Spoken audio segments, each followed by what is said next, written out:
प्रधानमंत्री किसान सन्मान निधी आणि नमो शेतकरी महासन्मान निधी या दोन योजनेच्या माध्यमातून आता राज्यातील शेतकऱ्याच्या खात्यात वर्षाला एकूण 12,000 जमा होणार आहेत.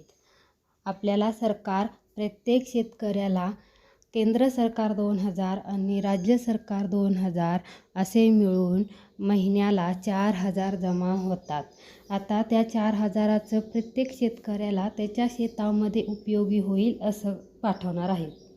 या योजनेचे स्वरूप, पात्रता आणि लाभ मिळवण्यासाठी आवश्यक असलेली सविस्तर माहिती आजच्या व्हिडिओमध्ये मी तुम्हाला सांगणार आहे.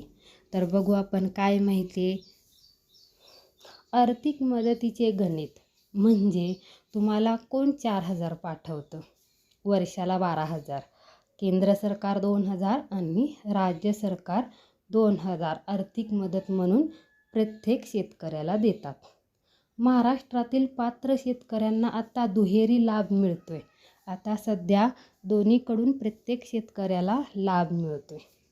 PM किसान म्हणजे केंद्र सरकार वर्षाला 6,000 पाठवतात. 3 हप्ते असतात, 2-2 हजाराचे. 3 हप्त्याचे 6,000.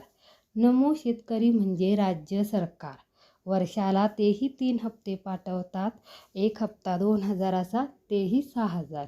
6 आणि 6 असे 12,000 रुपये प्रत्येक शेतकऱ्याच्या खात्यात जमा होतात. एकूण लाभ किती होतो? वर्षाला 12,000. साधारणपणे केंद्र सरकारचा हप्ता जमा झाल्यानंतर काही दिवसातच राज्य सरकारही हप्ता पाठवतो. केंद्र सरकाराचा 2,000 झाला की लगेच राज्य सरकाराचाही 2 दिवसात हप्ता जमा होतो.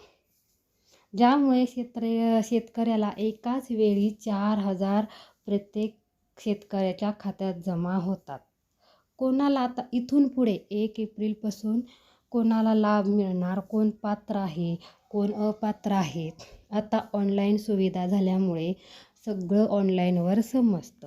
त्यासाठी पात्रता आणि अपात्रता कोण आहे ते बघू. आयकर भरणारे, अपात्र असणारे व्यक्ती बघा. आयकर भरणारे म्हणजे कुटुंबातील कोणताही सदस्य टॅक्स भरत असेल तर त्याला ही सुविधा मिळणार नाही. संस्थात्मक पदे म्हणजे आजी माजी आमदार, खासदार किंवा मंत्री म्हणजे मिलिटरीमध्ये असलेले, पोलीसमध्ये असलेले त्यांनाही ह्या गोष्टीचा लाभ घेता येणार नाही. व्यावसायिक, नोंदणीकृत डॉक्टर, वकील, इंजिनियर आणि सनदी लेखपाल ह्यांनाही ह्याचा लाभ घेता येणार नाही.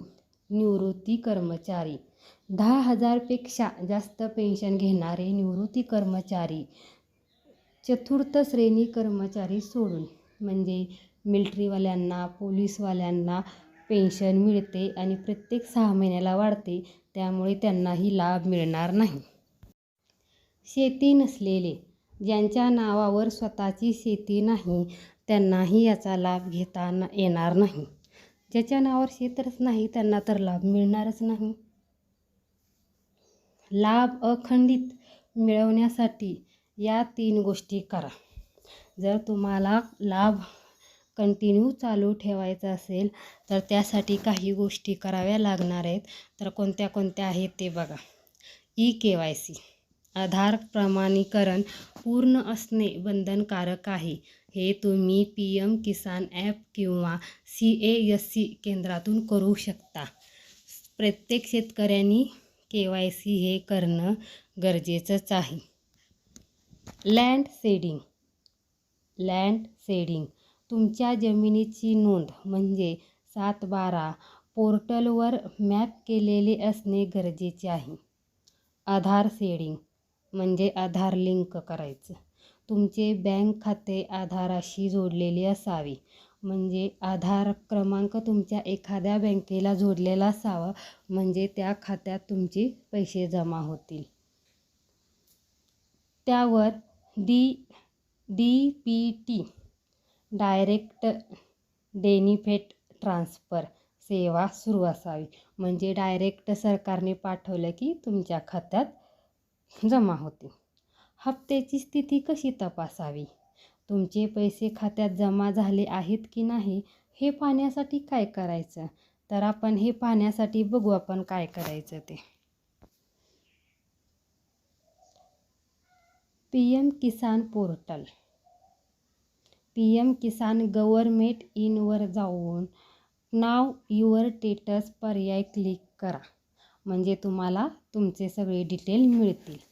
नोंदणी क्रमांक, तुमचा रजिस्ट्रेशन नंबर आणि कॅप्चा टाकून तुम्ही हप्त्याची सर्व तपशील पाहू शकता. त्याच्यापुढे PFMS पोर्टल, थेट लाभ हस्ताक्षरांची स्थिती पाहण्यासाठी PFMS पोर्टल वेबसाईटवर जा. तुमच्या अर्जंट स्टेटसमध्ये लँड सेडिंग नो किंवा KYC नो असे दिसत असेल तर काय करायचं, स्वतःच्याच मोबाईलमध्ये हे सगळी प्रोसेस टाकायची. म्हणजे तुमच्या मोबाईलमध्ये घरी बसल्या आधार सेडिंग होईल, KYC होईल, ह्या सगळ्या गोष्टी होतील आणि तुम्हाला तुमचे स्टेटस बघायला मिळतील. कोणकोणते खात्यामध्ये कधी कधी पैसे जमा झाल्यात, कोणते कोणते झाले नाहीत, ते तुम्हाला त्याची प्रोसेस तुम्हाला घरी बसून स्वतःच्या मोबाईलवर सुद्धा करता येते. जर माझा व्हिडिओ आवडल्यास तर व्हिडिओला लाईक करा, चॅनलला सबस्क्राईब करा. अशीच एक नवीन अपडेट घेऊन मी पुढच्या व्हिडिओमध्ये येते. तोपर्यंत बाय बाय.